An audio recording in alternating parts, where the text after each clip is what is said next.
इस हाथी को देखिए। अक्सर हाथी झुंड में रहते हैं, लेकिन ये हथनी अपने झुंड से बिछड़ गई है। इसके साथ में इसके 3 बच्चे भी थे जो कि इससे बिछड़ चुके हैं। इसने आज पूरे सिरपुर तालुके में कोहराम मचा रखा है। ये जो मैप आप देख रहे हैं, ये हमारे सिरपुर तालुके का मैप है। इसको आइए ज़रा जूम करते हैं।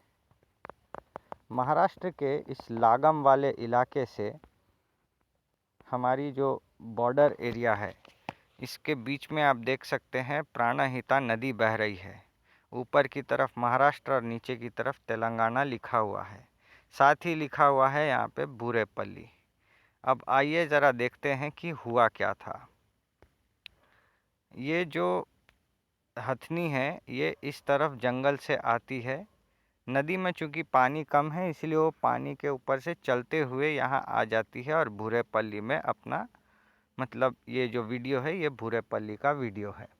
बूरेपल्ली में ये खेतों के अंदर घुसती है। इसके बच्चे इससे बिछड़ जाते हैं और खेतों में ये उत्पात मचाने लगती है। जितनी भी फसल लगी हुई है, सब नष्ट होने लगते हैं। और अचानक से रात के समय खेतों में रखवाली कर रहे एक व्यक्ति को ये हथनी जो है कुचल देती है। इससे उस किसान की जो है मौत हो जाती है। उसके बाद क्या होता है, ये हथनी जो है धीरे धीरे इस तरफ जंगल की ओर आने लगती है। जब आप देखेंगे ये जंगल है, मैं इसको थोड़ा हटा देता हूँ। यहाँ जंगल की तरफ आने लगती है और ये देखिए, ये बूरेपल्ली से जंगल में से होते हुए यहाँ करजा वैली पहुँचती है। करजा वैली में फॉरेस्ट डिपार्टमेंट ने कहा कि इसके बच्चे जो है यहाँ से मतलब गायब होने लगते हैं। हथनी और उसके बच्चों में काफ़ी डिस्टेंस आ जाता है। अब हथनी जो है अपने बच्चों की खोज में निकल पड़ती है। ये पूरे जगह घूमते रहती है, घूमते हुए जो है उत्पात मचाने लगती है। और इसी बीच जो है सुबह सुबह ये एक और किसान को जो है कल कुचल देती है, जिससे कि भारी नुकसान हो जाता है। उसके बाद यह हथनी के बच्चे जो है वो यहाँ पर कहते हैं कि करजा वैली से निकल करके इस तरफ मुंजमपल्ली के तरफ आते हुए दिखाई देते हैं। यहाँ पे मुंजमपल्ली गांव है करजा वैली के आगे। यहाँ इस तरफ इस डायरेक्शन में इसके बच्चे आने लगते हैं, तो उन्हीं के पीछे पीछे जो है ये हथनी भी आने लगती है।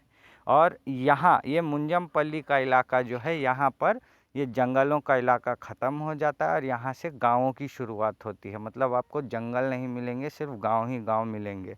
अब हथनी का सामना सीधे सीधे लोगों के साथ होने लग जाता है। उसके बाद क्या करती है ये हथनी जो है, इस तरफ मुंजमपल्ली से निकल करके यहाँ सुलगूपल्ली के तरफ आती है और जो है आगे चल के इस ये ग्रीन वाला जो आपको जंगल दिखाई दे रहा होगा, इस तरफ में जो है आके घुस जाती है। और इस ग्रीन वाले इलाके को जो है अच्छे से आप पहचानेंगे अगर, तो ये बेज्जूर और पेंचिकल पेट के बीच का जो मेन हाईवे है, इसी रोड से हुए गुज़रता है। और उसके बाद ये इस जंगल में गायब हो जाती है। अच्छा, इस बीच में क्या होता है, इस उत्पात के चलते जो है इस उत्पात के चलते जो है कलेक्टर जो है एक विशेष आदेश देते हैं।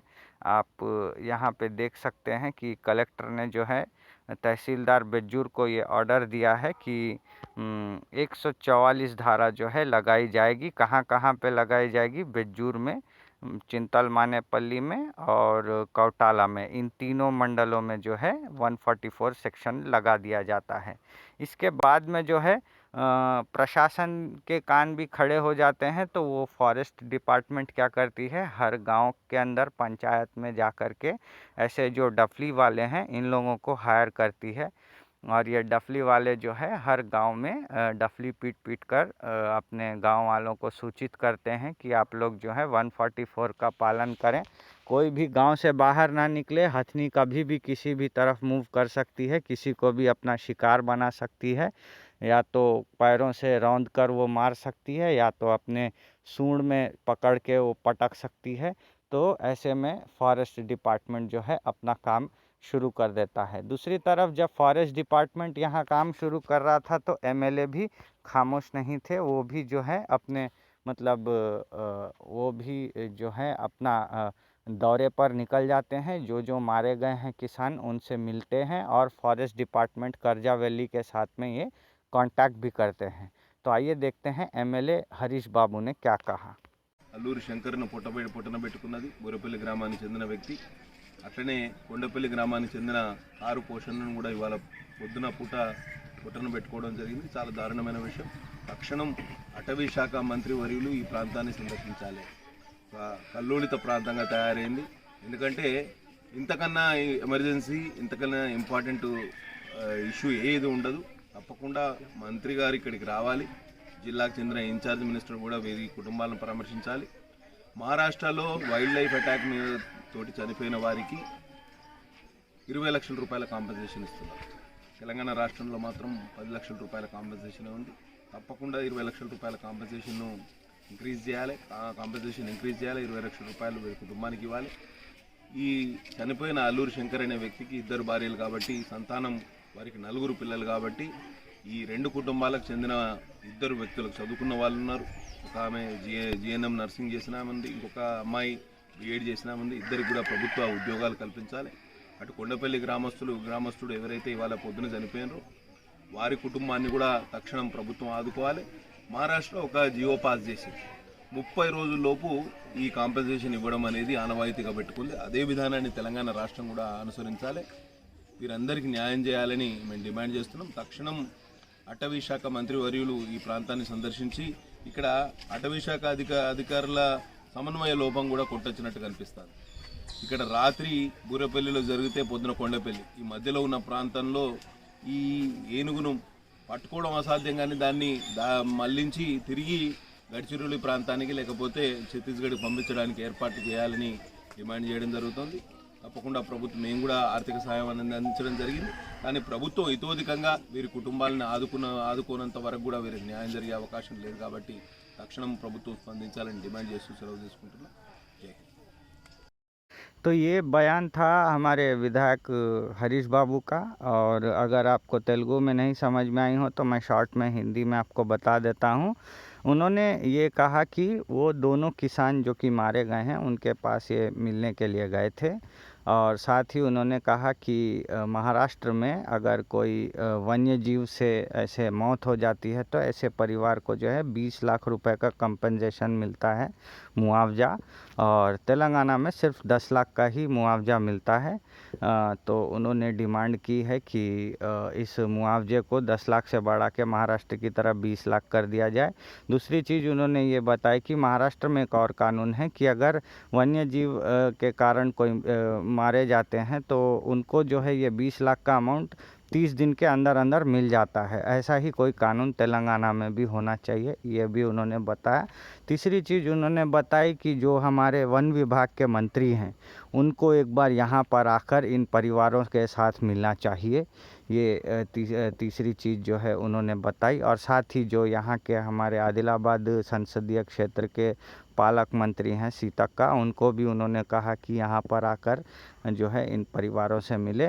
और उन्होंने कहा कि वो जो है वन विभाग के साथ पूरा सहयोग करके इस हाथनी को पकड़ के जो है महाराष्ट्र में वापस से गढ़चिरौली के तरफ भेजने के इंतज़ाम में लगे हुए हैं।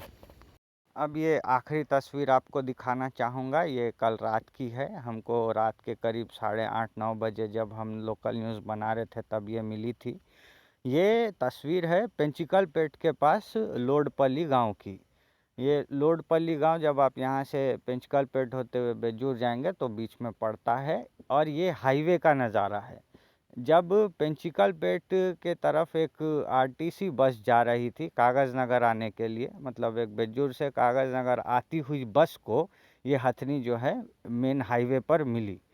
अब निष्कर्ष आपको ये बता दूं कि कल एक ही दिन के अंदर इस हथनी ने कम से कम 40 किलोमीटर से ज़्यादा की दूरी तय की।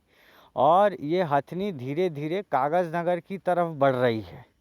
तो हम लोग आपको ये बताना चाहते हैं कि हो सकता है अगर से इस हथनी पे काबू ना पाया जाए तो ये या फिर इसके बच्चे का सामना आपके साथ हो सकता है। वैसे तो कागज़ नगर शहर में ये नहीं आएगी, आने का रहे तो या तो ईसगाँव के तरफ जा सकती है और उसके अलावा या तो फिर ये जो है जो भटपल्ली अंडरवेली के तरफ से होते हुए जो है ये शायद वापस कागज़ नगर का जो आउटस्कर्ट इलाका है विनय गार्डन वगैरह का, वहाँ जा सकती है, या फिर इसका सामना रेलवे पटरियों के साथ भी हो सकता है। ये सिरपुर के जंगलों के अंदर भी घूमती हुई पास जा सकती है।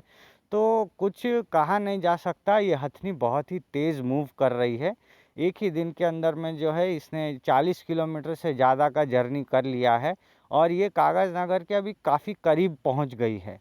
अगर आप ये देखिए कि आरटीसी बस के सामने ये गुजरती हुई दिखाई दी, आरटीसी बस जो है रुक गई। ये आरटीसी के लाइटों का असर है कि वो दिखाई दे रही है, अगर लाइटें नहीं पड़ती तो शायद दिखाई भी नहीं देती अंधेरे में। और बस के अंदर सवार सारे जो पैसेंजर्स थे, यात्री थे, वो भी काफ़ी डरे हुए थे, कहीं ये बस को टक्कर मार के पलटा ना दे, ऐसी भी एक मतलब डर डर की बात हो सकती थी। तो यात्री काफ़ी डरे हुए थे और उन्होंने बताया कि ये कागज़ नगर से करीब एक 40-45 मिनट की दूरी है, उतनी ही दूरी पर ये थी। रात के रात शायद ये किसी भी तरफ मूव हो सकती है। इससे जुड़ी और कोई खबर होगी तो हम आपको ब्रेक करके ज़रूर बताएंगे। लेकिन आप स्पेशली जो हमारे बंगाली विलेजेस के लोग हैं और अगर हमारे भटपल्ली अंडरवेली के कोई दर्शक हैं तो आप लोगों को बताना चाहूँगा कि ये हथनी कभी भी किसी भी तरफ मूव हो सकती है। इससे बचे रहने का प्रयास करें। ये वैसे भी बहुत ही पागल तरीके के मतलब अभी स्वभाव में है, क्योंकि इससे इसके बच्चे बिछड़ गए हैं और ये अपने ग्रुप से भी बिछड़ गई है। एक और बात ये है कि वन विभाग से जब हमने बात की तो उन्होंने बताया कि उनके पास में टाइगर जैसे, भालू जैसे छोटे जानवरों को बेहोश करने के लिए ट्रैंकुलाइज़र गन है, लेकिन हाथी जैसे बड़े जानवर को काबू करने लायक ट्रैंकुलाइज़र की मात्रा उनके पास नहीं है। इतना मतलब उनके पास दवाई नहीं है कि जो वो लोग इसको बेहोश कर पाएँ। इसके लिए अलग से जो है मंचिरियाल में जो हेडक्वार्टर है हमारे ये कवाल टाइगर फॉरेस्ट का, वहाँ पे जो है जन्नारम गांव है मंचिरियाल के पास, वहाँ हेडक्वार्टर से मतलब बातचीत की जा चुकी है।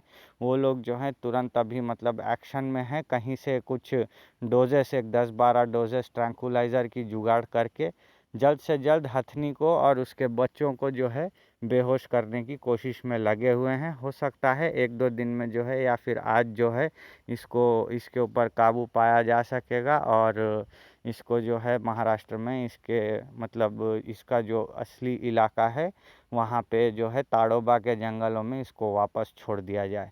तो ये एक बहुत ही डरावना किस्सा है और आप लोग अगर बेजूर जा रहे हैं या कड़ाम्बा के रास्ते, कोई भी जंगल के रास्ते अगर आप लोग यात्रा कर रहे हैं तो बहुत सोच समझ के चलिए और खेतों में भी सोच समझ करके जाइए। और ये बहुत ही मतलब डेंजरस घटना है जो कि हमने आपको बताना ज़रूरी समझा। तो आपको अपडेट मिलते रहेगी, देखते रहिए लोकल टीवी, सब्सक्राइब कर लीजिए हमारे चैनल को और इससे जुड़ी अगर आपके पास कोई रीसेंट खबर है तो आप इस वीडियो के कमेंट में आप जो है उसके बारे में हमको लिख करके बता सकते हैं। मिलते हैं अगले वीडियो में। Thanks for watching.